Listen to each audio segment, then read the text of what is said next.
Assalamualaikum warahmatullahi wabarakatuh. Ada yang bertanya kepada saya pagi ini ya. Dia bilang, Imam, kejadian malam Jumat kemarin, saya masuk shift malam. Jadi saya harus masuk jam 3 subuh sebelum saya berangkat kerja. Saya sholat tahajud jam 2 malam. Sampai di tempat kerja, semua kawan melihat saya aneh. Saya tanya, kenapa? Ada yang lucu katanya. Mereka semua bilang, enggak, kamu malam ini segar, muka kamu lebih cantik. Jadi saya bingung ya Imam katanya. Apa ini karena saya sholat malam tadi ya? Ini pertanda apa? Nah gitu katanya. Pertanyaan ini kelihatannya sepele ya, tapi jawabannya sangat dalam.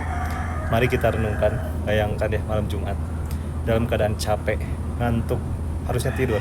Karena jam 3 subuh itu harus sudah berangkat kerja. Tapi dia lawan ngantuknya. Dia ambil wudhu di dinginnya malam. Dia sujud di saat semua orang tertidur pulas. Tidak ada yang melihat, tidak yang memuji, hanya dia dan Allah. Dan paginya yang melihat perubahannya justru orang lain. Bukan dia yang merasa cantik ya, tapi orang lain yang melihat ada cahaya yang berbeda di wajahnya. Ini bukan kebetulan. Imam Hasan al-Basri ya, seorang ulama besar, pernah ditanya, kenapa orang yang sholat malam wajahnya paling bercahaya di siang hari? Beliau itu menjawab ya dengan jawaban yang sangat indah. Karena mereka menyendiri bersama Allah di kegelapan malam, maka Allah pakaikan untuk mereka itu cahaya dari cahayanya. Masya Allah ya, ini sesuai dengan janji Allah di dalam Al-Quran. Di surat Al-Isra ayat 79 ya, Allah berfirman, wa minal laili fatahajat bihi nafilatan lak asa ayyabat sakal rabbuka maqamam mahmuda. Dan pada sebagian malam bertahajudlah sebagai ibadah tambahan bagimu.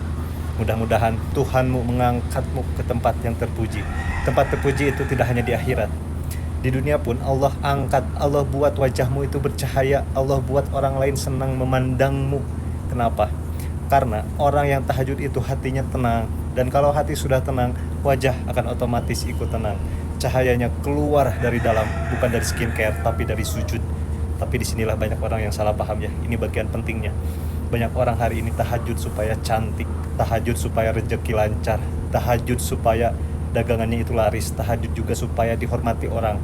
Niatnya itu sudah melenceng. Padahal cantik, segar, bercahaya itu ya adalah efeknya, bukan tujuannya. Tujuan tahajud hanya satu, yaitu karena rindu kepada Allah. Karena Allah kangen mendengar suara kita di sepertiga malam. Kalau tujuanmu tahajud biar dibilang cantik oleh teman kerjamu misalnya, maka cahaya itu tidak akan keluar. Tapi kalau tujuanmu hanya Allah, justru tanpa kamu minta, Allah yang akan membuat semua mata memandangmu indah. Jadi ya jangan kejar cahayanya, kejarlah pemilik cahayanya. Jadi untuk penanya tadi ya, dan untuk siapapun yang menonton video ini sekarang, jika setelah tahajud wajahmu terlihat lebih segar, lebih tenang, lebih bercahaya, itu ya bukan kebetulan. Itu adalah sapaan lembut dari Allah, seolah Allah itu berkata ya, aku melihatmu tadi malam, aku melihat air wudumu, aku mendengar doamu di saat orang lain terlelap. Itu ya adalah pertanda bahwa Allah itu masih sayang kepadamu. Allah masih mau membangunkanmu di waktu yang paling istimewa. Di saat Allah turun ke langit dunia, maka pesan saya ya, jagalah tahajud itu, jangan tinggalkan. Dan yang paling penting, jangan ceritakan kepada banyak orang, cukup kamu dan Allah yang tahu, biar Allah yang menjaga cahayanya tetap ada di wajahmu ya. Semoga Allah istiqomahkan kita semua untuk bisa bangun di sepertiga malam. Wassalamualaikum warahmatullahi wabarakatuh.